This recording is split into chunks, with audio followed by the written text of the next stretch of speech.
Yo, can you believe this?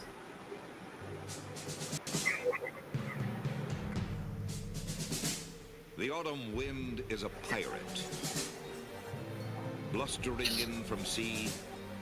With a rollicking song, he sweeps along, swaggering Destroying boisterously. the AFC His West. face is weather-beaten.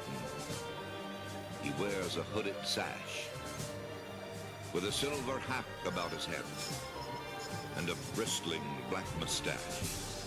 He growls as he storms the country, a villain big and bold.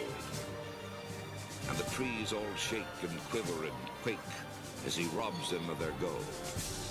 The autumn wind is a raider, pillaging just for fun. He'll knock you round and upside down and laugh when he's conquered and won.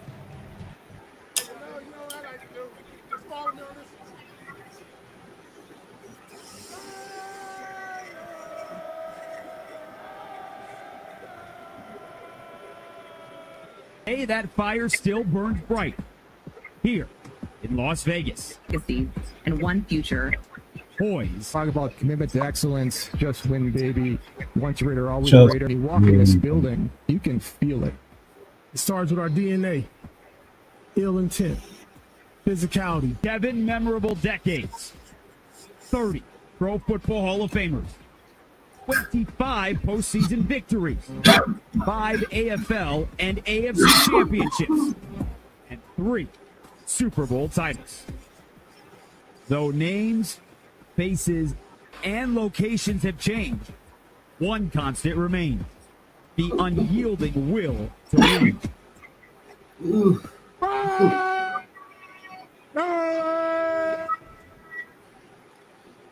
Raiders.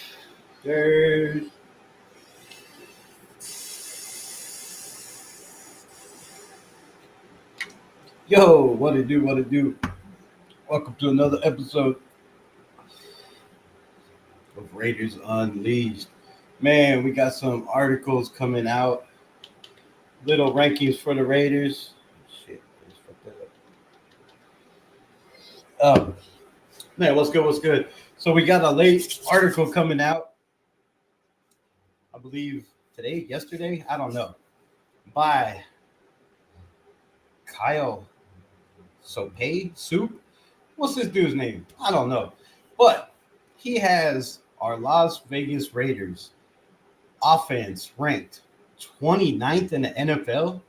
Yes, 29th in the NFL. So, man, let me know in the comments. Shout out to everybody, anybody, whoever's in the building. But, man, let me know what y'all think. Has this man lost his mind? I mean, what did I just do? Son of a bitch. Time out. What the fuck just happened? Oh, my goodness.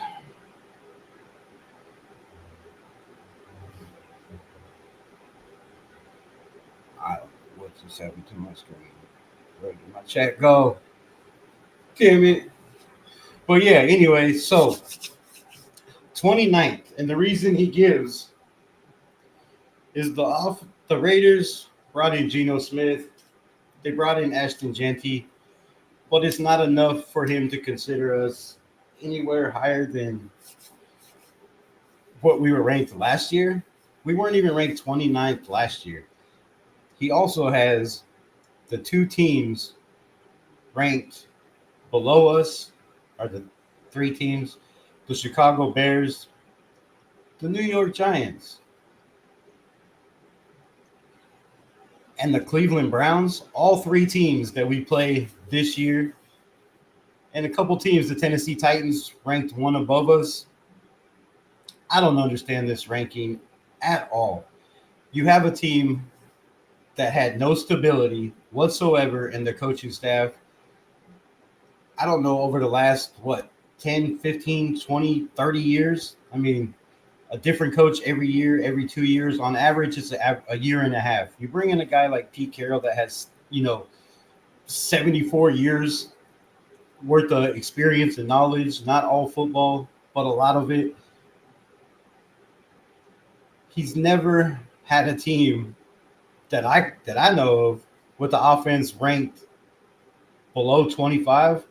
I might have to check my numbers on that, but I'm pretty sure that's positive. So to put us 29th with the sixth highest paid offensive coordinator in the NFL is absolutely crazy, and I have to change this because it's going to drive me nuts.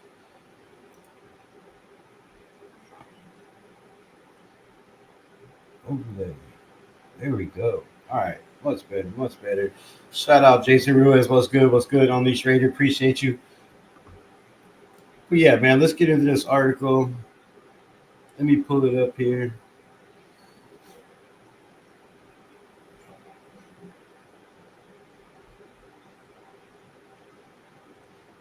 Man. So the team, number one, and we'll get into who this guy is for y'all that don't know. We're going to break it down. Before we might put him on a little bit of blast. I don't know. But his number one team is the Detroit Lions offense. Now, of course, you know, they have Jared Goff.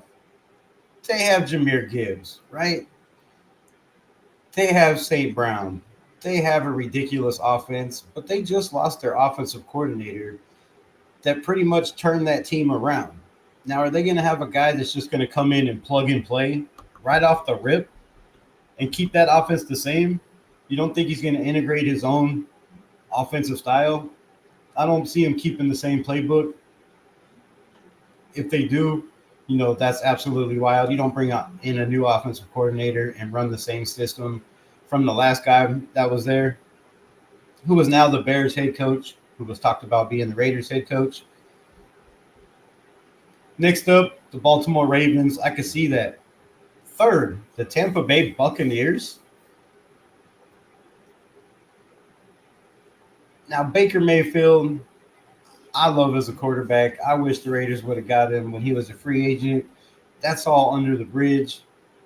You know, with the 92 overall grade is crazy for the amount of turnovers he's had. And we talked about this with Geno Smith, right? Turnovers don't win you ball games. It doesn't help your team. Fourth, he has the Buffalo Bills. Fifth, the Arizona Cardinals. All right, pause right there, man. Pause right there. The Arizona Cardinals?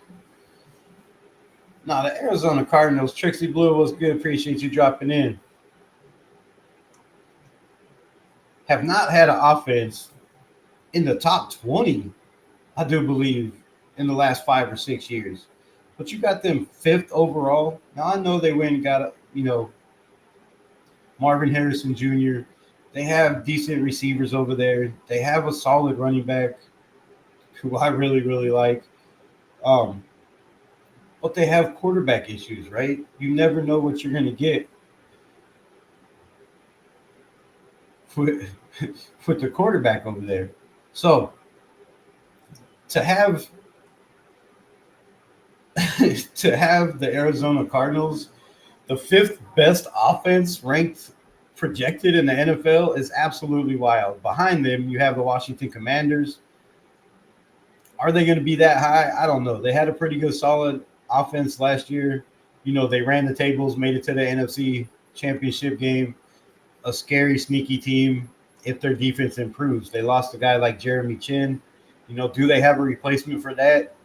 I hope it's big shoes to fill, which means, right, we got a damn good player, which I believe we did. Next up, they have the Cincinnati Bengals. Eighth, you have the Green Bay Packers. Ninth, you have the San Francisco 49ers, who lost, I believe, 2 receivers, right? If I'm not correct. You have CMC coming off an injury twice in the season. Is he going to be that guy again? To have the 49ers ranked 9th when they were last in their division, I do believe, last year, is wild to me. Wild. But we shall see. The Atlanta Falcons, projected to have the 10th best offense in the NFL from Kyle Soppe. Sorry if I'm butchering your name, bro. But the Atlanta Falcons, with Kirk Cousins on the bench, with Michael Penix, which, a lot of people wanted the Raiders to draft Penix, but a lot of people believed he was a second-round quarterback. Is he ready to come in and make a difference? The games he played, he had 3 touchdowns, 3 interceptions. He has a very, very solid offense. You have a solid run game. But 10th in the NFL with Kirk Cousins on the bench as a backup, if he stays there, man, I don't know. The Los Angeles Rams at 11. Now, this is the team I predicted to win their division last year. They came back and did. I don't know if they can do it again this year. I mean, they have a very, very solid defense, crazy weapons, a declining quarterback. Not declining, but, on the downhill if you look at his numbers. Next up, you have the Chiefs at 12, the Minnesota Vikings at 13, with J.J. McCarthy, a rookie quarterback. They're going to put them at 13. I mean, he's going to put them at 13. So let me know in the comments below what you think so far about these man's predictions and the offensive rankings. Next, you have the defending Super Bowl champions with Saquon Barkley and Jalen Hurts, who threw 18 touchdowns and 6 interceptions last year. 14th? Come on, man. Time out on that. 14th? Stop. Yo. Sorry, I didn't get a drink before we started. But 14th? Let's give some reasons. After consecutive years finishing inside the top 10 in our metric, the Philadelphia Eagles took a minor step backwards and won the Super Bowl. So their offense took a step backwards with Saquon Barkley. Okay. This is a loaded roster that is capable of moving up a handful of spots if they want to, but their style limits their ceiling.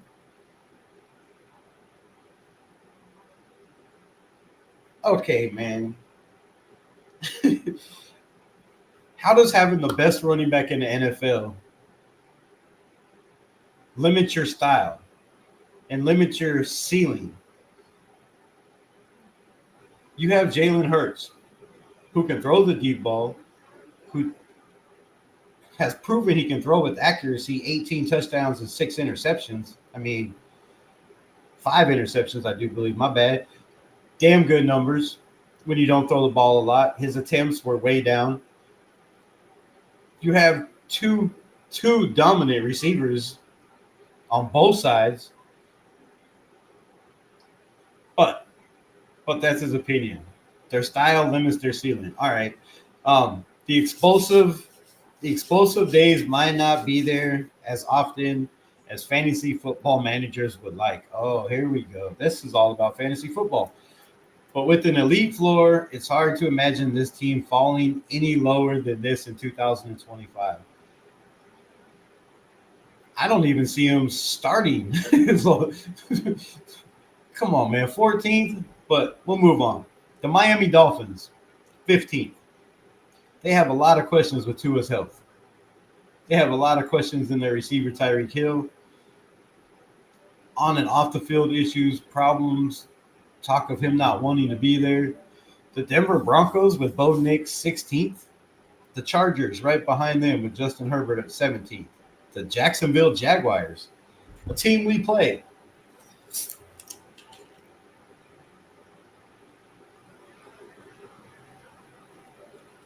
A lot of people are questioning our defense. Is our defense solid enough? Are we going to be in the top 20? Do we have a top 10 defense? We have questions for a lot of people at the cornerback spot, at the linebacker spot. I don't want to say at the defensive tackle spot, but we'll just call it the Christian Wilkins spot. We'll just say that. A lot of questions.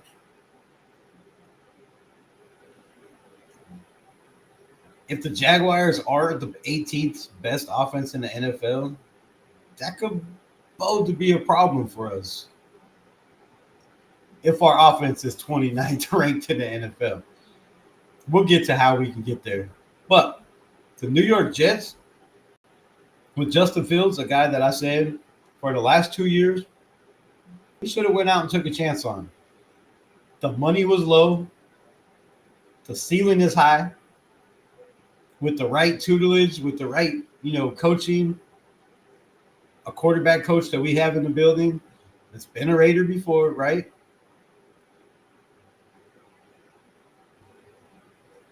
Would have been worth a shot, in my opinion. And if they really feel with Geno Smith that we're ranked 29th in the Jets offense, who was not any better than ours last year, with a dominant, top 10 receiver, some could say top 5 receiver, and Aaron Rodgers. They lose Aaron Rodgers, they get Justin Fields, and he puts their offense at 19th in the NFL.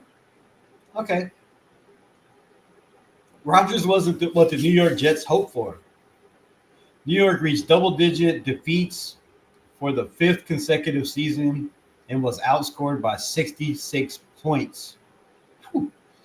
Not great, but the Jets 19th finished. Finished in offense.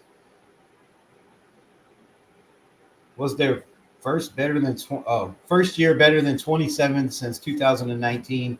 Good for them. It's hard to read how this dude even writes. Justin Fields brings a dynamic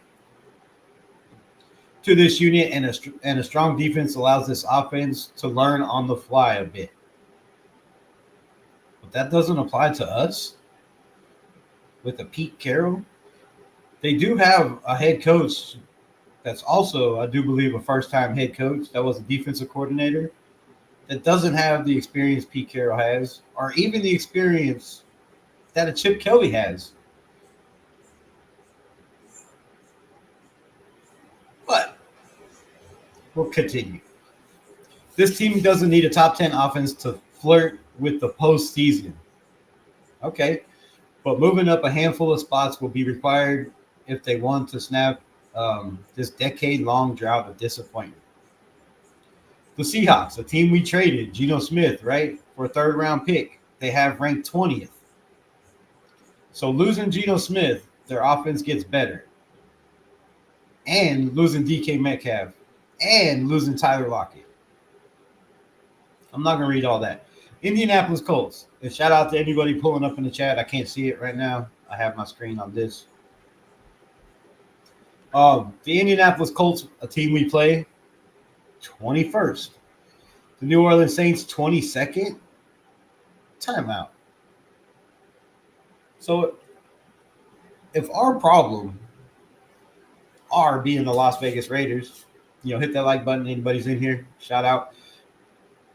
Our problem being the Las Vegas Raiders was we weren't healthy on defense, obviously, last year. But everybody said it was the quarterback situation. And you're telling me that the Saints lose a guy like Derek Carr, bring in a rookie, Tyler Shuck, and whoever else they have over there to compete for a quarterback spot is going to be ranked higher than the Las Vegas Raiders with Brock Bowers, with Geno Smith, with Ashton frickin' Genty, with Jakobi Meyers, with Dante Thornton, with Trey Tucker. All right. Dallas Cowboys, 23rd. The Carolina Panthers, 24th. Pittsburgh, 25th. The New England Patriots, 26th. Expectations are being headed up in the New England Patriots due to the promise of Drake May and the growth we've seen over 2 years from this franchise quarterback. Wasn't he a rookie only last year? Okay, but anyways, we are continuously optimistic about the franchise trajectory, but we would like to see more in the way of support, investments around him. I can see that. Trayvon Henderson. Y'all know how I felt about him. If you don't know, go back and watch some of my videos before the draft. And Kyle Williams are added in the draft. Two pieces that project to be bigger part of the long-term picture than the 2025 snapshot. The Patriots moved from 29th to 26th in our rankings last season and are a good bet to take another small step forward. However, we'd be careful to assume that New England flies up or even past league average. So they have them at 26th with Josh McDaniels. That's 3 spots higher than us. The Houston Texans at 27, the Tennessee Titans 28, and the Las Vegas Raiders, yes, 29. The Las Vegas Raiders have gotten a little bit subtitle stream this offseason. I don't even know what that means, but we really have no evidence that they are trending in the right direction. So we had 2 players with 1,000 yards last year. Brock Bowers, a rookie who destroyed all rookie records in history, and could some say is probably top 3 and maybe even number 1 if healthy, stays healthy in his career right now as we speak. You have Jakobi Meyers, who didn't drop a pass, who had over 1,000 yards. And oh, did we mention he missed 2 flipping games? No, but I just did. And then you add Ashton Genty to a team that had absolutely the worst running game in the NFL last year. Now, I could see our run offense being ranked that last year, but our total offense being ranked 29th in the fucking NFL is absolutely disrespectful and a trash take, in my opinion, dude. Absolutely trash. This is crazy. So, in fact, the opposite is true. And while they've added talent on offense, I need to see growth before assuming them. What that means, I don't even know. Assuming them what? So offensive grades in 2020, he had us a B. 2021 and 2022, he had us a C grade. Last year, a D plus, or 2023, a D plus, and last year, a D. Teams behind us, the Chicago Bears, like I said, the New York Giants, and the Cleveland Browns, all teams we play. So, man, what do y'all think about this dude's article? What the hell? Where'd that go? Unleashing the Dixon, Unleashed Raider, appreciate you for the $5. I tried to gift you on the QR code, but it wasn't working. Rebel, just thought you should know. Well, that is something I should know, definitely. So, man, but shout out for the $5 gift. I appreciate you. Alex M in the building. What it do, my guy? John Leon, what's good? Anybody else in the building that I missed? Anything in the chat I need to know? That rating guy, a hater and smoking crack. Talk that shit. I mean, obviously, bro. Obviously. That's absolutely crazy. Now, if he don't think Geno Smith is an upgrade from what we had last year, I'm a big Aiden O'Connell fan, and I still believe it's an upgrade just for the fact that he can make plays with his feet. He has experience. You're not looking like a deer in the headlights out there, you know, in the blitz or with pressure in your face. Chewy, what's good? What's good, my guy? Appreciate you dropping in.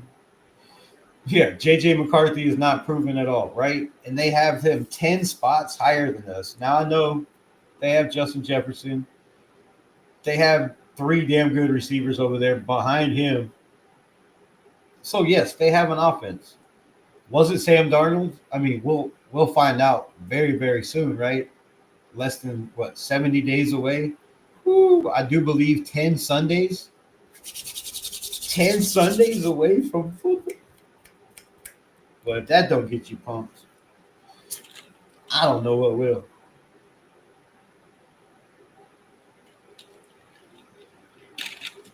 But crazy shit, man. So let's get into who this guy is. Do I still have that?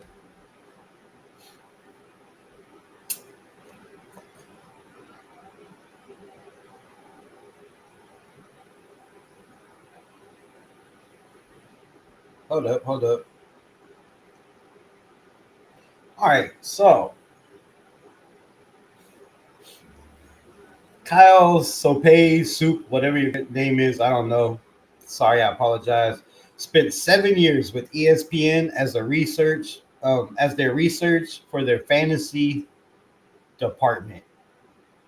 That makes all the sense in the world because this article is all based on fantasy, like 100% fantasy. I don't know what his fantasy football record is. Damn. Um, and is a member of Pro Football Sports Network Stats and Insight Team. At ESPN, his responsibilities include, but we're not limited to, the production process of the Fantasy Football Focus podcast and the preparation for various talents across all platforms. Formerly known as Thirsty Kyle. Bro, you thirsty as hell with this damn article. just digging for clicks. Well, you got one. Or however many people click on this. But come on, bro. Thirsty Kyle.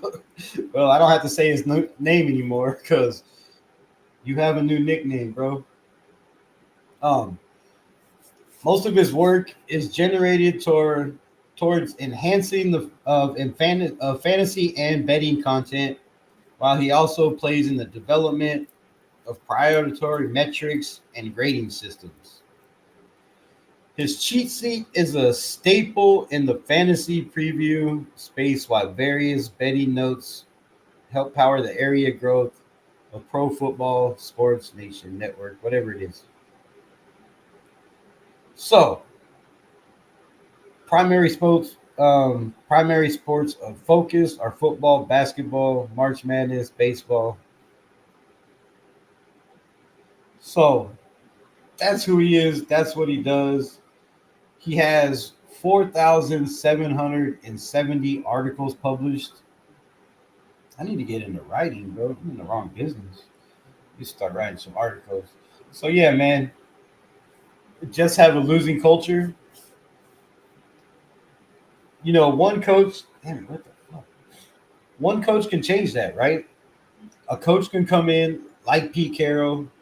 You know, like the hell's the Jets coach's name? Why can't I think of him? Aaron Glenn, right? Like Aaron Glenn, a defensive guy, you know, with that military mentality, right? A guy that's going to hold guys accountable. You ain't going to show up late. You're not going to know the playbook. You're not going to be out there giving 110%.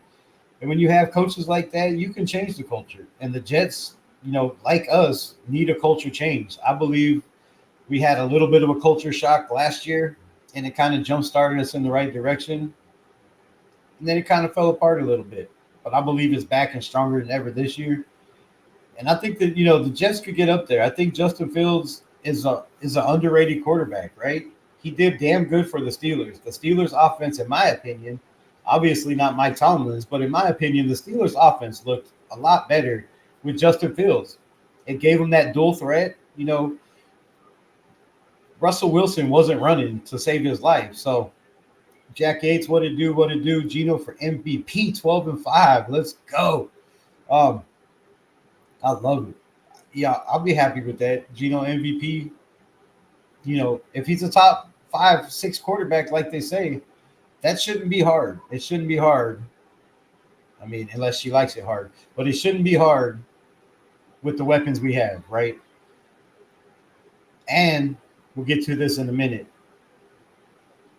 The running back. We'll talk about him in a minute. Not sure why it's not working. I don't know why it's not working either, because I'm pretty sure I checked it before I put it on there. But try clicking on it. Can you click on it? Instead of taking a picture, maybe? I don't know. I'll fix it. My bad. Wanted to stop and show some love. Hawaiian Candy, what's good? What's good? How was your vacation, your trip? Are you back in Florida? Did you get your car back? What the hell? Obviously, you're dealing with something because you can't spell. I'm just saying. But I guess that means dealing. You're dealing with a migraine. Oh, I could have read the second one. My bad. All right, all right. Appreciate you. Hope your head feels better. Don't stare at the screen. Turn this shit off. Just listen. A lot of preseason rankings are done by some jerks like this that don't understand these teams really. Preach that truth, my guy Alex. That's what I'm talking about. 1,000%, man. 1,000%.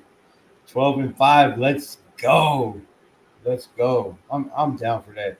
We need it. We need it bad, man. We need it bad. So, top 5 offense. I'm here for that too. I'm here for that too. And Geno Smith MVP. Let's leave that up there because y'all just keep typing Geno Smith MVP. Maybe we can put it out there. Manifest that shit. Because I don't care who the MVP is, as long as we have one, right? It could be Brock Bowers, it could be Rookie of the Year and MVP Ashton Genty. How about that? Let's go with that. I'd be down for that. So I asked ChatGPT, and this is a little video. I'm gonna break, not a little video, but part of the live tomorrow. But I asked ChatGPT, I asked Grunk, I don't even know who else, but like 6 or 7 different little AI platforms and shit to see what they thought of the rookie battle, offensive battle for Rookie of the Year, right? There's a lot of players. There's a lot of big names.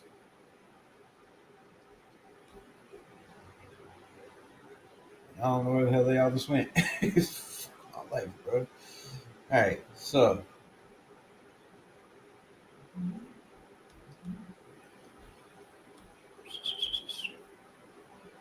that's not it. What the fuck? All right, but anyways, man, we know all the names. There's guys like Travion Henderson. There's guys like, Omarion Hampton. Not too many quarterbacks. Maybe Shador, if he gets to start, could sneak up in there. We don't know. That's hearsay. Maybe a guy like Dylan Gabriel. Who knows, right? Who knows? Cam Ward, not on a very good team, a team that's, in the process of definitely rebuilding. I don't see him being a guy that's in the Rookie of the Year running. But I asked all these AIs, and every single one of them said Ashton Genty, number 1, is their pick to win Rookie of the Year. Not just 1, 2, 3, 4, or 5, but every single one said Ashton Genty is by far the leading candidate to win Rookie of the Year. Now, the last running back that was picked, not the last that was picked that high, but one of the last that was picked that high was Saquon Barkley, who was Rookie of the Year, right? Had a crazy, insane rookie year. One of the last running backs besides our very own Josh Jacobs to win Rookie of the Year, right? Position won by a lot of running backs, mainly quarterbacks. But this year, Ashton Genty may have a little bit of an advantage, right? You have some receivers, you have a couple of tight ends. You have some guys, tackles that, could be in the running, but they would have to have crazy, insane years. And if they did, that would mean the Patriots probably have a damn good year also. Who drafted Mimbu?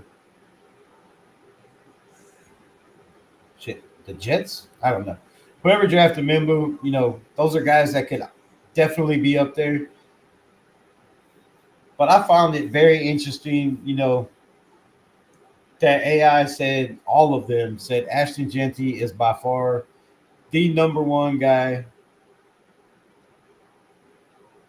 in the running. So, yeah, we are going to dominate both sides of the ball this year. Let's fucking go. Talk that shit. That's what I'm talking about. keep putting that into existence. All the AFC West teams, except the Chiefs, got a rookie running back they drafted. They will be counting on.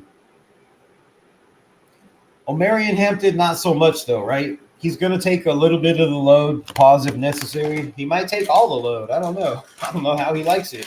But Omarion Hampton could be that guy. But when you have a guy that you just paid a little bit of money to, that's had 1,000 yards every season he's been in the league, coming on a Steeler team that's been in the playoffs, I think pretty much every year he's been there. And Najee Harris, I don't know how many carries he's going to get. Is he going to start out the guy? Does he earn it right off the rip? Najee Harris is not, a second string back. He's not a slouch. In my opinion, he's up there, probably top 10, somewhere in there. So how many carries does Omarion Hampton get? A guy like Travion Henderson, who I believe takes the starting job right off the rip. What kind of season can he have under a Josh McDaniels offense? Very questionable, right? Very, very questionable.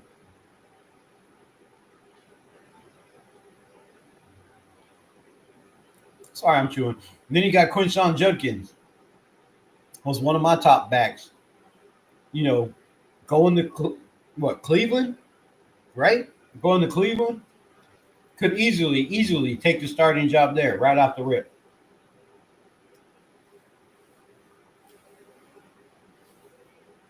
So there's a lot of expectations on a lot of rookie running backs and a lot in our division. But Ashton Genty has the most pressure, in my opinion. Drafted 6th overall. We already see the insane, crazy numbers that the league, that Ashton Genty himself, that content creators and fans are putting on this kid, young man. Absolutely ridiculous.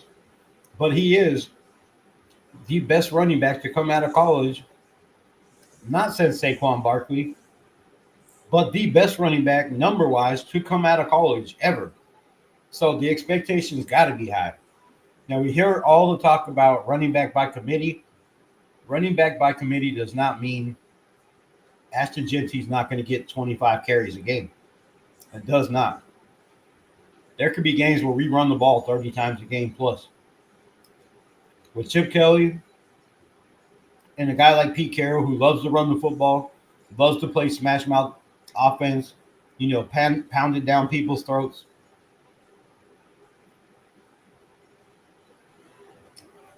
Running back by committee, for me, if you go back and look at Pete Carroll's teams in the past, the other running backs might get, 5-6 touches a game.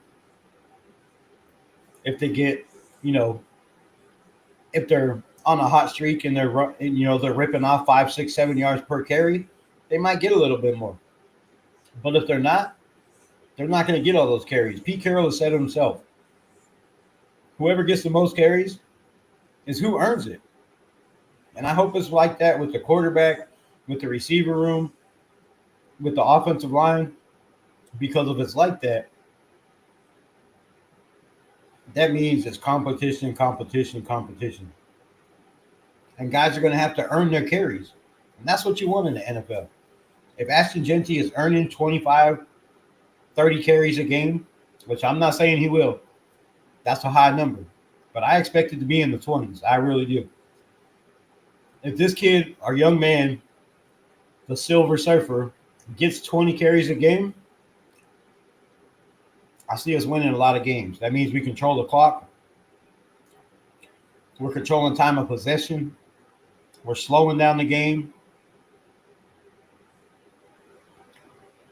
And that means there's no pressure on Gino, right, to go out and win the game.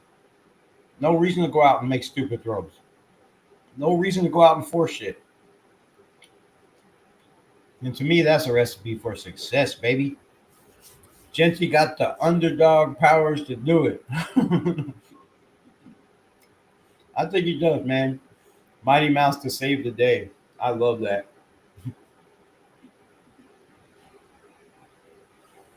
Mighty Mouse. How many of y'all remember Mighty Mouse? Let me get a one in the chat if you do, two if you don't. That was one of my favorite cartoons. I ain't gonna lie. Little mouse with a cape, whooping everybody's ass. Najee will get some early carries. Yep. Yeah, because you're not gonna. I mean, I don't see a guy like Jim Harbaugh depending on a rookie, right? When has he ever done that? Going back and looking at his history, I don't, see him depending on that guy, but I see him splitting a lot of carries, and Marion Hampton's going to have to earn his carries over there as well. But he's a damn good back, man. That he's going to get his. Yes, Travion Henderson went to the Patriots. That's going to be a rough game, bro. And let's talk about that. The Patriots' first game, right? Our first game against the Patriots. Everybody thinks it's just, Dick Daniels against the Raiders, right? Dick Daniels against Patrick Graham. If we lose this game, how do y'all feel about Patrick Graham? Does this change your opinion of Patrick Graham being one of the top defensive coordinators in the NFL? Nobody know what to do. Because I'm going to tell you right now, it changes mine. It changes mine. If we lose this first game to Josh McDaniels, a guy that we fired and kept Patrick Graham in the building as our defensive coordinator, the guy that he brought in, if he outplays us on offense and they just, chomp on our defense, I'm not going to be happy, man. And I'm going to have a lot of questions. Now, I know Max Crosby says Patrick Graham is the best defensive coordinator in the NFL. Our run defense, our pass defense over the last 3-4 years says differently. It says differently. The best defenses in the best defensive coordinators in the NFL, guys like Spags, they don't have a bunch of high priced, overpriced defensive guys. They have guys they bring in mixed match on the fly, right? They lost one of their best corners last year and didn't skip a beat. To me, those are the best defensive guys in the NFL. And Patrick Graham, for me, has to prove that. And maybe he will. I don't know. I hope so. But yeah, man, so not only is it Dick Daniels versus Patrick Graham, but it's also, a guy like Vrabel, who a lot of people assumed was going to be the Raiders head coach, right? If AP got fired, a lot of people assumed it was Belichick or Vrabel just because of the ties with our minority owner, Tom Brady. Shout out to Tom Brady, bro. You see him messing with that 27-year-old actress who is, Tom Brady the GOAT. Oh, that's my GM. Anyway, you got a guy like Tom Brady in the building, so what was I reading? Oh, Tom Brady, who is also a Patriot, but not only that, you have a guy like Pete Carroll, who also coached the Patriots, right? Coached the Patriots, I do believe got fired from that job, if I'm correct. When you get fired from somewhere, you don't forget that shit. You don't lose that shit, right? That stays with you. And when you play those teams again, you want to do everything in your power to put it on them. And don't think for 1 minute that the players in that locker room don't know that Pete Carroll coached the Patriots, was fired from the Patriots. Yeah, it was a long time ago. But still, no matter how long ago it was, you still want to put it on their ass every time you play them. I guarantee you Pete does.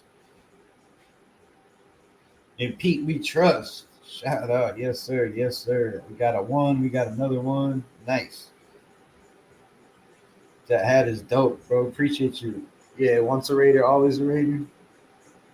Like that. My favorite shit. What we got? Defense gonna go out and make it happen against the Pats, I believe. Man, I really hope they do. But the one thing that scares me about that comment, Alex, and I feel it, but I have a big question. How much are we changing the defense, right? Because if we're not, they have Robert Spillane on their team. Nobody knows this defense better than Robert Spillane. He was the guy that called all the plays, that put all the guys in the right position. He knows Max Crosby's weaknesses. He knows our whole defensive front weaknesses. He knows our corner weaknesses, our safety weaknesses. Robert Spillane knows this defense very, very well. And unless they change it, drastically, like I believe, like I keep saying, they're probably going to go to a cover three, run a cover three sky defense. It's Pete Carroll been known for. But he's also said he learned a lot in the NFL. Maybe he, goes away from that. Shout out my guy Tony Chef in the building. Pete Carroll and that Sky 3 defense, there's a lot of ways to beat it, right? You can beat it with seams. You can beat it with quick outs. There's a couple ways. You could beat it, over the top because you got guys who are only covering for 5-10 yards, and then they're, coming off and letting the safeties get over there. If you don't have safeties that can get over there fast enough, they can beat you over the top. So maybe he changes it up. Maybe, goes a different route. What's good? What's good? My guy Yates. Peace if you leaving.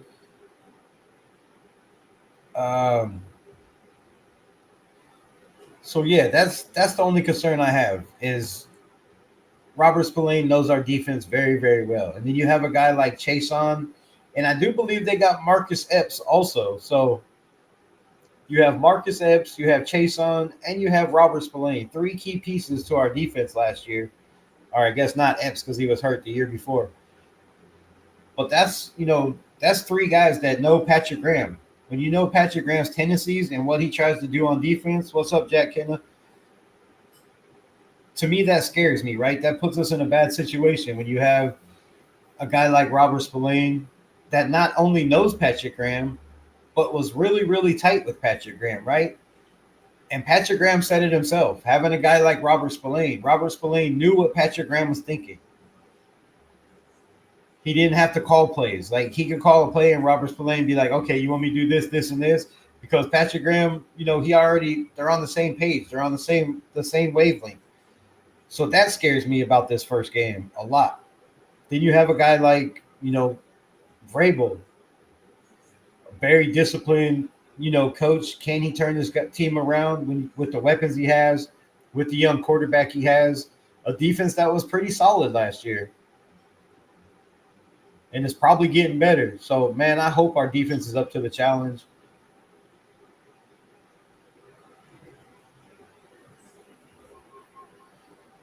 Tom got that pimp swagger, right? OG. Nation, I'm out. Have a good night. Peace out, my guy, Jack. 12-5, Geno MVP. Let's go. Preach that truth. Manifest it. Put it in the air. Put it in the air. Chef in the building. What's good? What's good? Jack Kenner, what it do, man? How you been? How you been? God and family, what's good? Appreciate you popping in. So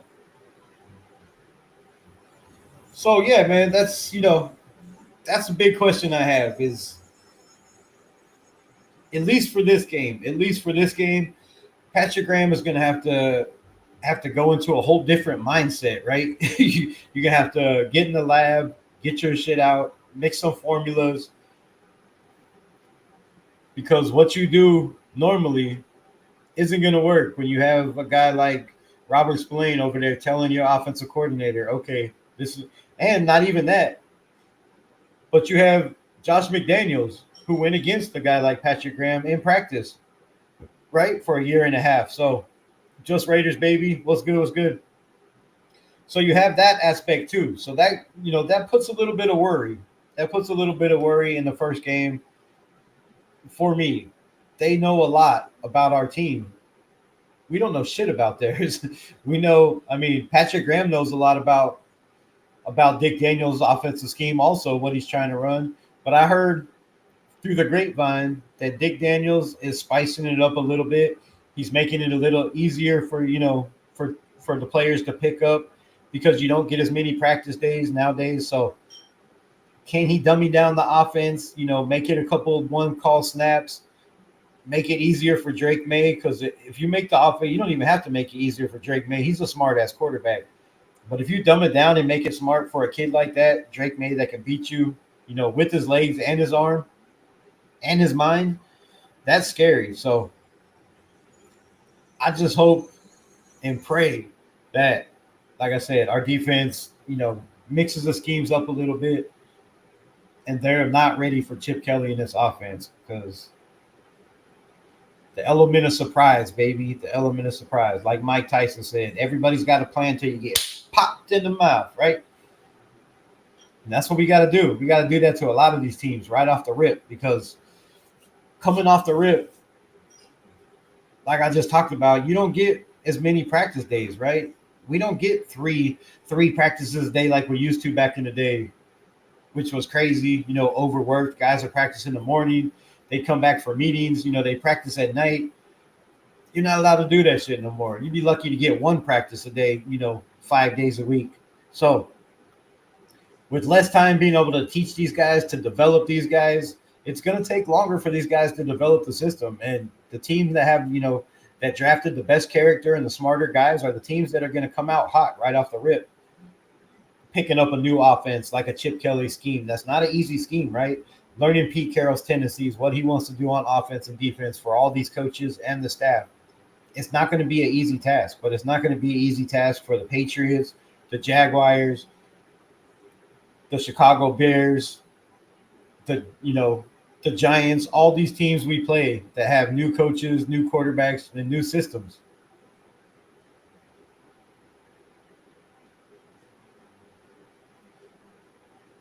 It's gonna be a drag out, bro. Right off the first game of the season. Drake May is not a joke. That kid showed in a lot of games, showed he's got heart. He can stand in the pocket. He can pick teams apart.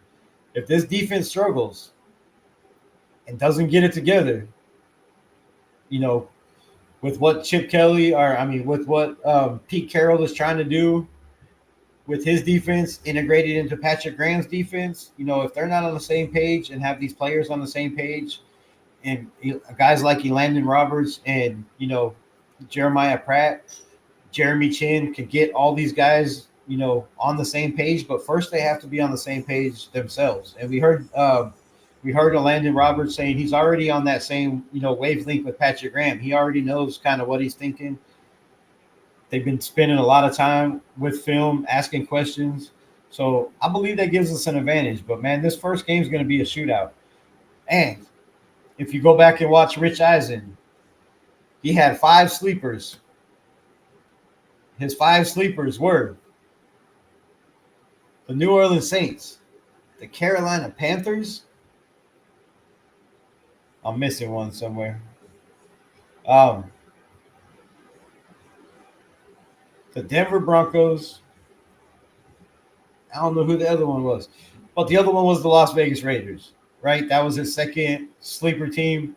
He said, right, if the Autumn Wind can be a pirate, which we know the Autumn Wind is already a pirate, pillaging just for fun, we're going to do some pillaging this year. Can I get a 1 in the chat if you think we're going to do some pillaging this year? Can we get some 1s? Just spam the shit out of 1s as many times as you can type it. Help me out, man. Type 1 in the chat if you think we're going to do some pillaging this year. But, yeah, Rich Eisen has us as the sleeper. Oh, the 49ers. The 49ers was the other one. But he has us as one of the top 5 sleeper teams in the NFL this year. Rich Eisen has talked more about the Raiders than anybody. And another guy who hates the Raiders, Colin Cowherd, right? All of a sudden on the Raiders bandwagon. Thinks they're going to be the shit. Thinks we have a chance to compete in the playoffs. When you have Raider haters that are constantly Raider haters, jumping on the bandwagon, to me, that's a positive sign, bro. That's a very, very positive sign for this organization. And it gives me hope. It gives me hope. And I need hope at my age, man. It's been a long time without hope. That's why that record up there, I'm hoping for. I'm praying for. Personally, I'm not the least bit worried or concerned about the Patsies. Okay, Frank Weber, tell me why. Tell me why. I mean, you're not concerned with a guy like Travion Henderson that could turn around a game like that. I mean, one touch out of the backfield and the dude could take it to the house. Now, we have speed on defense for the first time in a long time. But I don't know. I have concerns. And like I said, that record up there, I had us winning a lot of games before the bye.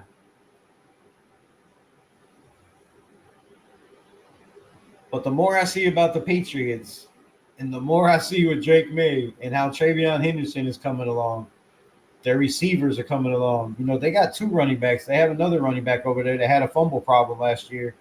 That's a big, physical, dominant back. They have kind of that 1-2 punch like they had in Ohio State. And if our our defense struggles, because of the lack of Christian Wilkins, I don't know. That worries me just a little bit. My guy, Jay, what's good? What's good? Yo, go check out his show. Good show with Raider D. Saturday morning. Y'all go check that out. When do I get on the shutting on this fucking queue? Saturday morning is not a good time for me. But maybe. I don't know. Frank Weber, as always, salute my guy, Facts Frank. Right? I'm not worried about any of these teams in the NFL, but I'm saying some of these games can be a little closer than we think. When you have Rich Eisen picking the Patriots to be one of his top 5 sleeper teams and the Raiders, and these guys are facing off week 1 with the history between, the 2 teams. Not only do you have, like we talked about, Patrick Graham and Dick Daniels and Vrabel and, Tom Brady, but you also have players, right? We have players like Jakobi Meyers. Might be a little bad blood there. He helped us win a game. Y'all remember that great pass that he threw?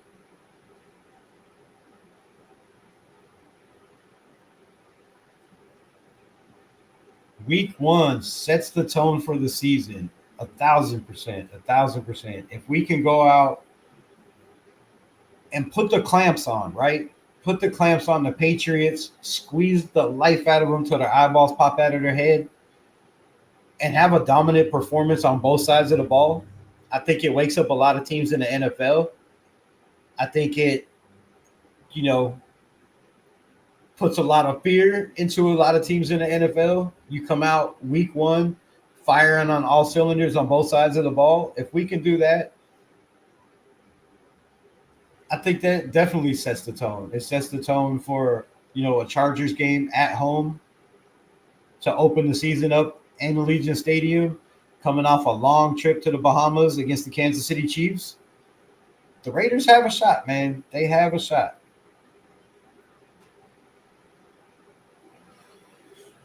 Agent Double O Kenna in the building. Shit. Drake May's a bum? Stop with that. Stop with that. Come on. Now, he could be a bum week 1, but that was one of my top quarterbacks I had in the draft. And I think that kid is going to be very, very, very, very good. Tom Brady-esque, man, I don't know. But he has that potential, right? And he's mobile. The kid can run. He can hurt you with his legs. He's strong. He's big. I don't know. Drake May, I don't know being a bum, man. But I hope he's a bum in week 1. O'Connell had better rookie stats than him. He did. He did have better rookie stats. But O'Connell also had Jakobi Meyers, Devontae Adams, his rookie year, Josh Jacobs. Little different. Now, Aiden O'Connell, coach for half of that season, was Dick Daniels. So can Dick Daniels put together, an offense for Drake May like he did Aiden O'Connell? Which, I mean, I guess he didn't really put together an offense for Aiden O'Connell. But Aiden O'Connell thrived in that offense. Yes, Bo Hardegree was calling the plays and mixed it up. But 100% facts. Aiden O'Connell, if you look at their numbers, did have a better year than Drake May. Had a better year than a lot of rookies, bro. A lot of rookies.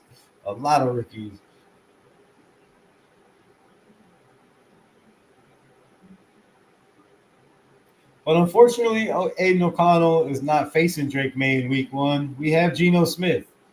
And we shall see. Success week 1 will reinforce everything we have done in the offseason. 1,000%. And we need reinforcements, right? Shout out to everybody with the ones, God and family, Tony Chef, I'm not bueno. Chef again with all the ones, 111, Frank Weber the 1. Nice. I love it. We gonna pillage. That's what I'm talking about. Stop pillaging just for fun. For a cause, it don't matter. Pillaging is always fun. Rich always gives the Raiders props. Yeah, I mean, he's usually pretty nice to us. I will say that. I think he's a closet Raider fan. I'm not gonna lie. He probably has a Raider tattoo somewhere nobody knows about.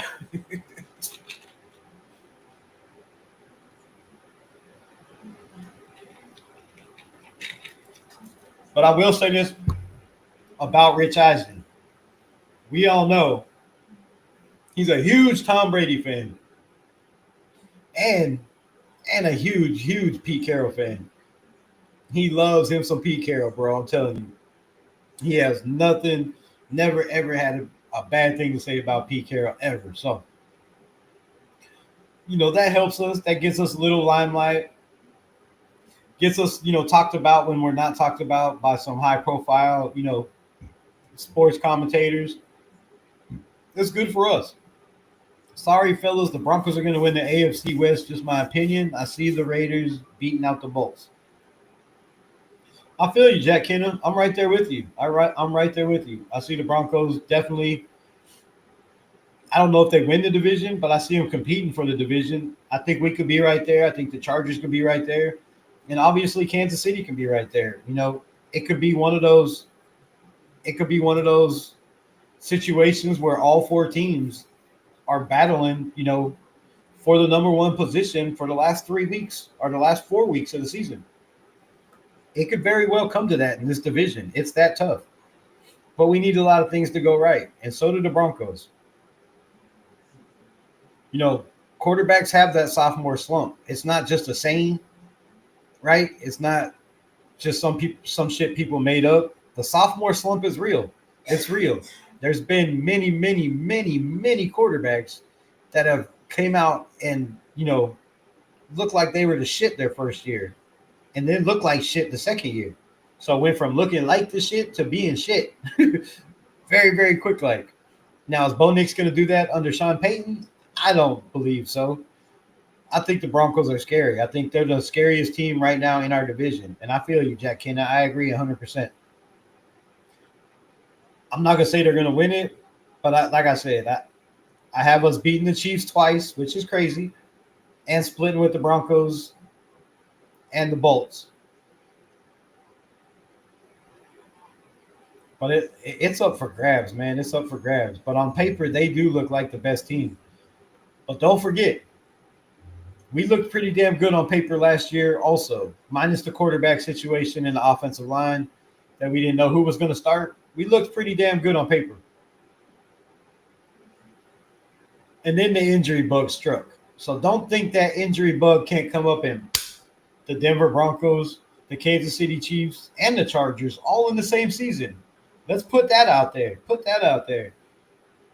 Kenna getting brainwashed. Kenna been on the Wild Wild West show way too long, bro. You need to get off there. They're warping your mind now. Kenna knows what he's talking about. My guy with Dick's Insider. What it do?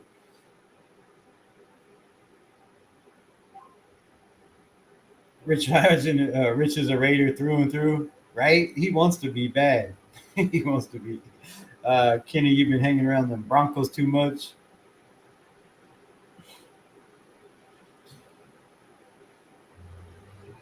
Confidence and loyalty are my security blankets.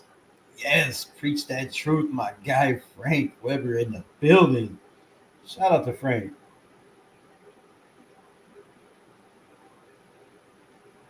Jack.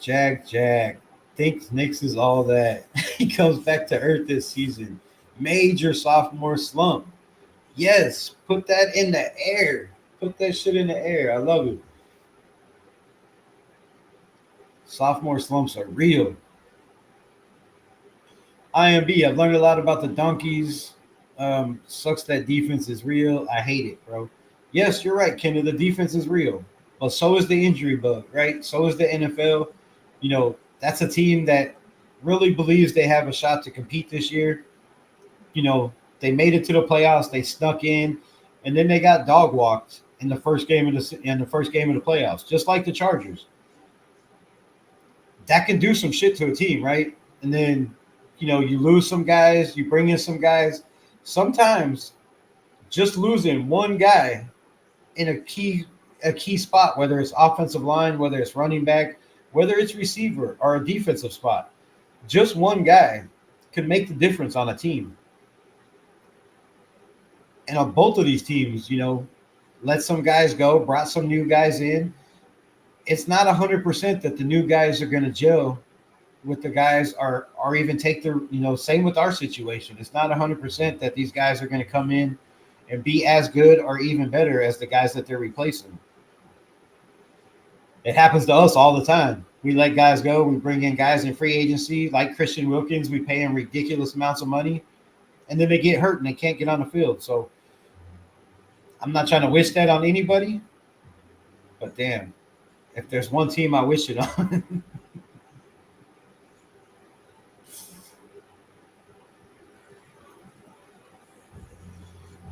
We are only gonna sneak up on.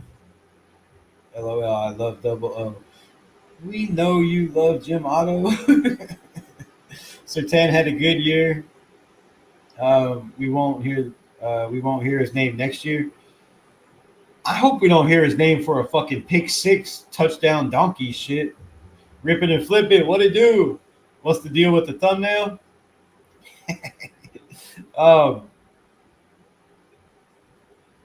You gotta go back and watch the live, man. Yeah, so this guy says the Raiders offense will be ranked 29th in the NFL in his opinion. He believes Geno Smith and Ashton Jeanty was not enough to turn the Raiders offense around this year and has us ranked 29th in the NFL.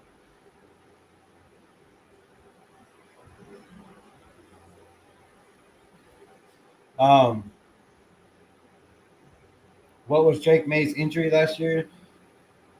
No, they had Jacoby Brissett,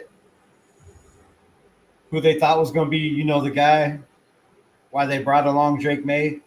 And then it turned out that Drake May was just way better in practice. So they started him midway through the season, like week 4 or 5 or something. Raider Shield family, what to do? Appreciate you, my guy. So, yeah, they started him, I want to say like week 5 or 6, because I think he played 12 games. And he didn't play the last game because it was against the Buffalo Bills. And, you know, they didn't want to risk him getting hurt or whatever. So they played Joe Milton. But no, I don't think he was hurt last year. He might have got hurt, but I don't think so. TS, I hate to say it, bro, but the Donkeys are for real. I think they pass up Kansas City.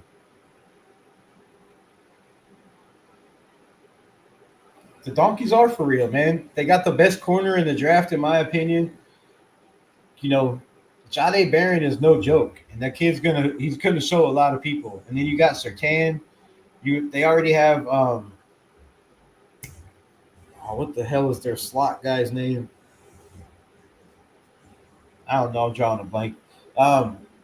Their slot guy is kind of like our Nate Hobbs of last year. You know, they have a very solid slot. What are they going to do with him? I don't know. My guy Frank Weber says we are only going to have an opportunity or two for sticking it to anyone. May as well start with the New England Patriots. Talk that shit, right? Right? Because teams are going to find out real fast that this team's fucking for real, bro. This team is for real this year. And teams are going to find out real quick. Like, so, yeah, I think by week 1 or 2. But again, I talked about it for a couple weeks now, off and on. With Chip Kelly, with the weapons we have, we're going to sneak up on a lot of teams still because they're going to think, oh, man, Brock Bowers is the guy. He's been the guy for these 2 games of the season, right? And then we hit him with that Ashton Genty. And then the next game, they're like, okay, so they can run the ball and we have Brock Bowers. We got to hit him with it. And then we come in with that boop, boop, boop over the top, right? With Dante Thornton and Geno's accuracy for the long ball, So we have weapons, man. We have weapons. And I think we can mix it up. You heard Michael Mayer talk about how they've been running a lot of 13 personnel this year and 12 personnel. I've heard a lot of commentators say the Raiders aren't going to run 12 personnel under Chip Kelly. Y'all got shit fucked up, bro. Come on, man. Y'all got to do better. You got to do better. Chip Kelly is going to run the shit out of 12 personnel. When you have 2 tight ends like a Brock Bowers and a Jakobi Meyers, and your main focus is to pound the football down people's throat, what better way than to pound the football down people's throat with Ashton Genty than to run 12 personnel or 13 personnel? So, come on, man. Come on. Do better. Do better. That's all I'm saying. Raiders, waiters. You making fun of my little man. Jack Kenna, I hate the Donkeys, but good this year. That defense is stout.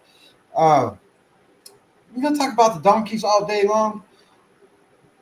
Chargers don't beat anyone good either last season. Well, yeah, they had the 26th easiest schedule in the NFL last year. So, can the Chargers beat real teams? When they played real teams, they got their asses handed to them. When they got to the playoffs, they got spanked, bro. They got spanked in the playoffs. It was ugly. Like, UGLY, you ain't got no alibi, you ugly. How they did that shit? If you play football, what I'm saying. But yeah, man, the Chargers, when they played good teams, they were ass. But you can say that again for the Broncos also. If you look at the Broncos last year, the only team they really beat that was a threat was the Kansas City Chiefs in the last week of the season when they benched all their starters. They won a couple of tough games. Every team in the NFL is tough. But if you're talking about, elite teams in the NFL, when they played those teams, they got dog walked also. So the Chargers and the Broncos had weak schedules last year. This year they have the 7th and the 8th toughest schedule in the NFL. That's not going to bode well for them. But Sean Payton has been ranked the 2nd best coach in the NFL this year. Man, we'll get to that tomorrow. Shout out to everybody. Let me get through these chats, but let that sink in. It's our destiny to stop KC. Yeah, we have, we have their number, bro. Nav man, what it do? Can we really take that guy's rating serious? Laughing my ass off. From the pic, it looked like he's allergic to grass.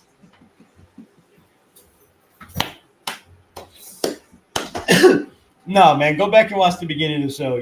I broke it down. I don't think we can take anything he has to say seriously. If you look at his predictions and where he had everybody predicted to go,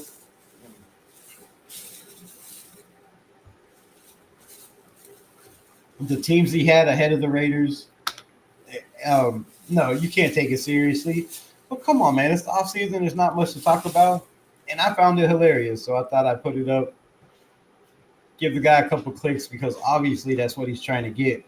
When you make predictions like that, man, 29th ranked offense in the NFL. Come on, bro. Maybe he is allergic to grass. That's funny shit. Barron gonna play the slot. I don't know. They have a solid ass slot receiver over there, Kenna. So that's remains to be seen, but it looks like that's probably where he's going to be.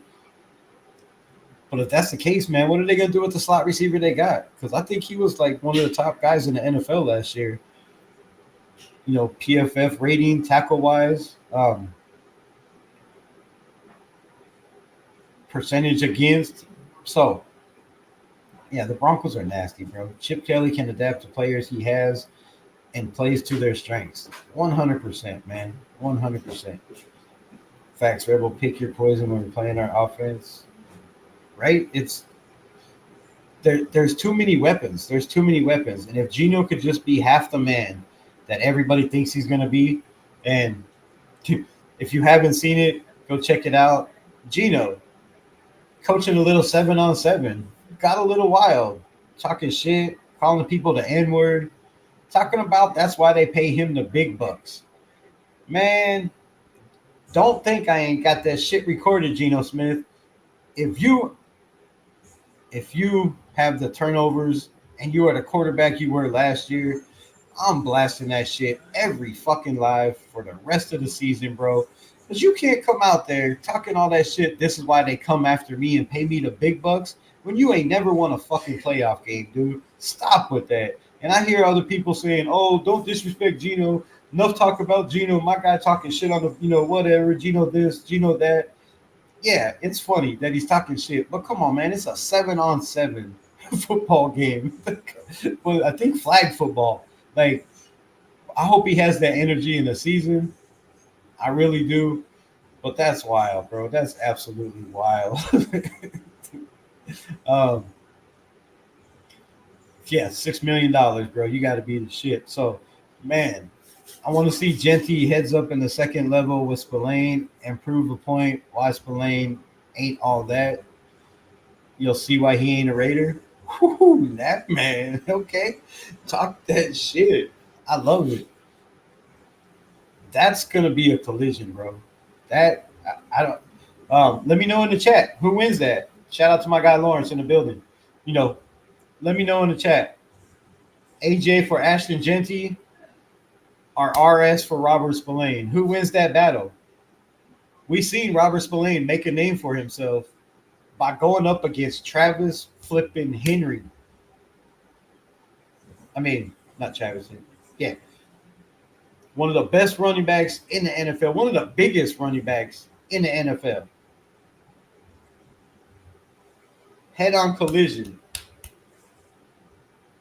was nasty. So, I don't know who's going to win that, man.